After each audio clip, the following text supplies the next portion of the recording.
नमस्कार, मेरा नाम है अरुण सिंह और इस वक्त मैं एक क्रिप्टो माइनिंग फार्म में खड़ा हूं। अगर आप क्रिप्टो की दुनिया से रूबरू नहीं हैं और क्रिप्टो ब्लॉकचेन सुन के थोड़े कंफ्यूज हो जाते हैं, चिंता मत कीजिए, ये तो समझाएंगे ही। शुरुआत में फटाफट बता देता हूं ब्लॉकचेन और क्रिप्टो का क्या कनेक्शन है। तो देखिए, क्रिप्टो की जो दुनिया है उसका आधार है ब्लॉकचेन, यानी एक ऐसा पब्लिक लेजर सिस्टम जिसमें ब्लॉक्स में डेटा सेव हो रहा है और ये डिसेंट्रलाइज सिस्टम है। किसी एक शख्स का इस पर कोई हक नहीं है। दुनिया भर की जो सिस्टम्स हैं, दुनिया भर के जो उस ब्लॉकचेन के पार्टनर्स हैं वो उसे रन कर रहे हैं।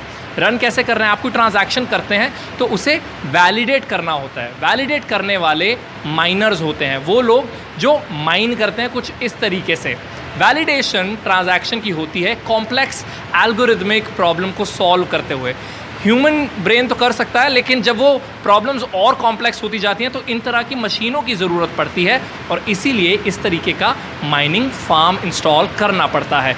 इस वक्त हम रोहतक में हैं। रोहतक का एक पालिका बाज़ार है, बड़ा ही बिजी बाज़ार है। उसके पास हुडा कॉम्प्लेक्स मार्केट है जहाँ पर ये एक इतना बड़ा माइनिंग फार्म लगा हुआ है। GPUs यानी ग्राफिक प्रोसेसिंग जो यूनिट है 300 से ज़्यादा लगे हुए हैं।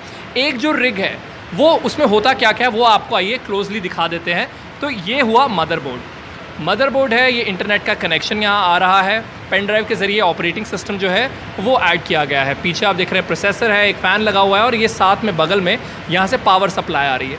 इसके ऊपर जो आप देख रहे हैं ये GPUs हैं, अलग अलग कंपनीज़ के GPUs यहाँ पर इंस्टॉल्ड हैं और इस पूरी माइनिंग फार्म में 300 से ज़्यादा GPUs हैं। इस वक्त जब मैं बात कर रहा हूँ थोड़ा पसीने भी आ रहे हैं, गर्मी लग रही है क्योंकि बहुत ज़्यादा हीट प्रोड्यूस हो रही है और हीट प्रोडक्शन का मतलब इलेक्ट्रिसिटी भी बहुत खाई जा रही है। तो इलेक्ट्रिसिटी का जहाँ तक सवाल है तो इस पूरे माइनिंग फार्म का लगभग 3 लाख रुपए का एक महीने का इलेक्ट्रिसिटी का बिल आता है।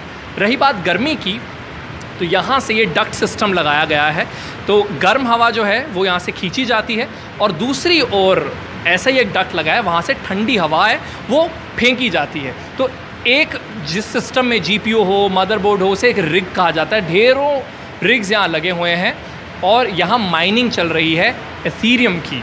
इसके अलावा भी इन सिस्टम्स का इस्तेमाल जो लोग किसी और काम के लिए करना चाहते हैं, ब्लॉकचेन या फिर क्रिप्टो के लिए नहीं, किसी और काम के लिए उन्हें हैवी सिस्टम की ज़रूरत है, तो ये कंपनी जहाँ पर हम खड़े हैं वो उन सर्विसेज के लिए भी ये इन सिस्टम्स को ऑफ़र करते हैं।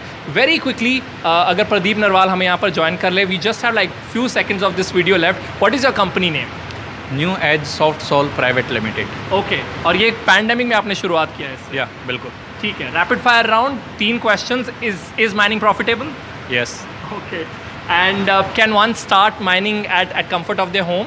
Yes they can. Yes. And third, do you expect any regulation to come in India for mining? क्योंकि अभी जो है कॉस्ट ऑफ एक्विजिशन में गिना नहीं जाता माइनिंग, यानी जब आप अपना टैक्स फाइल करते हैं तो आप प्रॉफिट से डिडक्ट नहीं कर सकते अपने माइनिंग की कॉस्ट। तो आप मानते हैं कि आगे का रास्ता जो है वो साफ है, थोड़ा बेहतर हो सकता है? बिल्कुल बिल्कुल। So it's a yes for all 3 answers, but thank you so very much, Pradeep, for giving us access to get a deeper look into this mining farm.